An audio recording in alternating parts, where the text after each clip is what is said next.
స్వాగతం. ఇది 2025-26 విద్యా సంవత్సరంలో మన పాఠశాలలో ఎంతమంది పిల్లలు ఉన్నారంటే 66 మంది పిల్లలు ఉన్నారు. 64 మంది పిల్లలు ఉన్నారు. ఇంతకుముందు మన పాఠశాల 1-2 మాత్రమే ఉంది. 3-4-5 హై స్కూల్లో మెడ్ చేశాం. తర్వాత ఈ స్కూల్ని మళ్ళీ తిరిగి 1 నుంచి 5 వరకు ఈ ప్రైమరీ స్కూల్ ఏర్పడింది. ఇక్కడ 66 మంది పిల్లలు ఉన్నారు. 66 మంది పిల్లలు ఉన్నారు. మరి ఈ మెగా పేరెంట్స్ డే ముఖ్య ఉద్దేశం ఏంటంటే పిల్లలు, తల్లిదండ్రులు, టీచర్స్, తల్లిదండ్రులు కలిసి అందరం మనము ఒక చర్చించుకునే వేదిక ఈ మెగా పేరెంట్స్ డే అంటే. ఎందుకని ఇంత ఖర్చు పెట్టుకొని ఈ మీటింగ్ అరేంజ్ చేసుకున్నామంటే ఇది మన వేదిక, చర్చా వేదిక.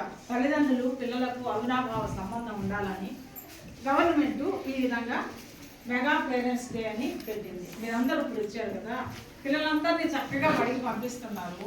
కానీ పిల్లలు డెవలప్ కావాలి అంటే, పిల్లలు చక్కగా చదవాలంటే ముందుగా